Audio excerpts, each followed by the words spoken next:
trainees. Good day mga kababs, again welcome to another episode of Life of Mr. Babs. First episode of 2025. So today, our task, meron tayong training for 2 new branches para sa Impeccable Shoes. Then, a very important meeting sa Mandaluyong with Konsehal Abalos. So follow us throughout the day. Let's go! Ito natin si Harvey Boy. Dami din nakita, yung papakita sa amin via. Alright guys, dito na tayo sa branch natin sa Capitolio, located at the 5th at San Rafael.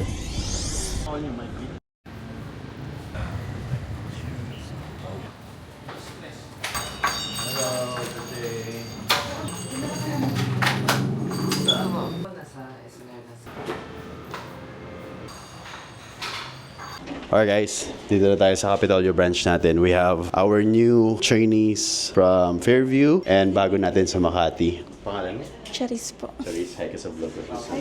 Tapos ikaw? Daisy po. Daisy, ayun. Magta-training sila ngayon with our team para sa mga branches natin. Alright guys?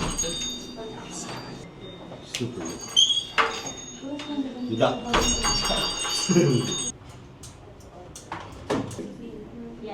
And the logo. Ito ang Mitsu.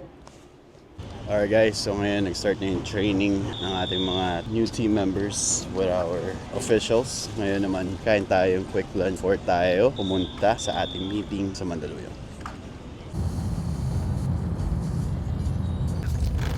Dito na tayo sa Mandaluyong guys.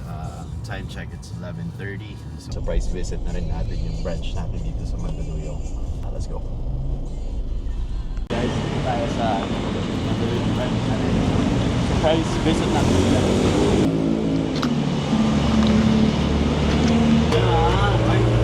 Ano nga pala brother? Woo! Guys, our shoes are very close.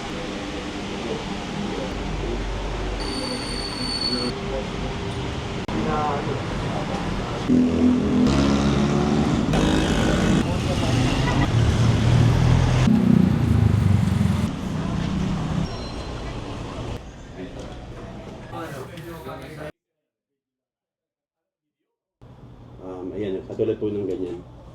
NBA clearance. Since yung build ko kay Babs is pang buong Pilipinas, sabi ko, national app. Minamarket ko buong Pilipinas. Mahirap. Mahal yun. So since nakausap ko sa ads pa lang, magkano nagagas. Nakausap ko si Consi, sabi ko yun is by building points with clients and barbers. And safety at the end of the day. Kasi dito po, may record tayo na pumunta yung barbers sa'yo. And at the same time, per 100 pesos, meron kang 1 point na you can use para sa future gupit mo. Maganda yun. Maganda yung point system. Yes. So that's included in our At saka app. tama yung...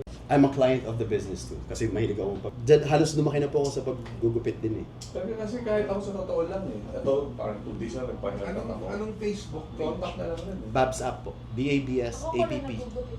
Sa babae po, magkakaroon kami. Ay, kay JD. Sila Ito po pala yung napapanood ko. Next meeting natin, doon tayo kay Mayor. Ay, kay Vice Mayor, kay Mami.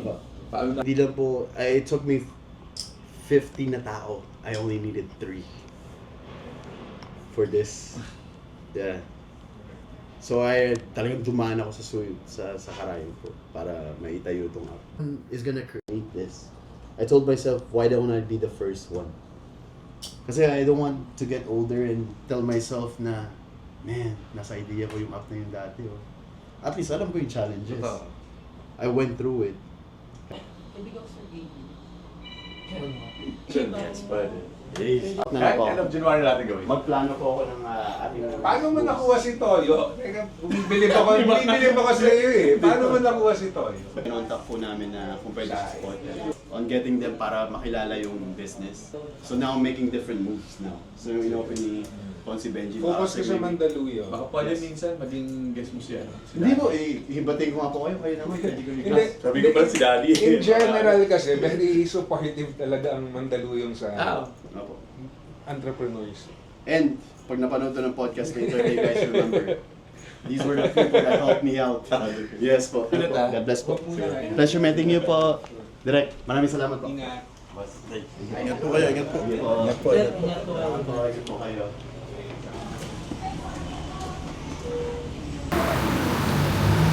Pa-record Diyos, ASAP!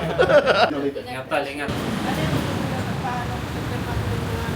lang kayo pag may assessment na ako dito. Okay po. Sige po. May kailangan ba akong perma? Sige po. Nagkakagalan po kami.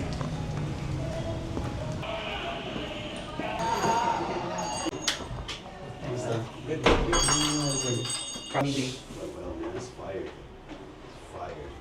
My future. Yeah. Big, Yeah, boy. big feature. We do good with Bab. Umaga, pupunta na doon. Okay, see, Ah. the clean up and stuff. See you. Masyado ko malayo. Isan mo sa akin yung screenshot Ayun. ng ano ko nagdala. Ma'am, hindi ako mag-screenshot kasi sa phone namin. Picture Sorry. ako na lang. Yung Tapos, pictures na picture ako tayo. ng phone ko, tapos send ko sa Ah, phone. yung- Tapos send. and then- Dahil siya ng profile, hindi mo daw naman. Okay. Okay. Baka malilin yung Baka mali lang. Yung mga end of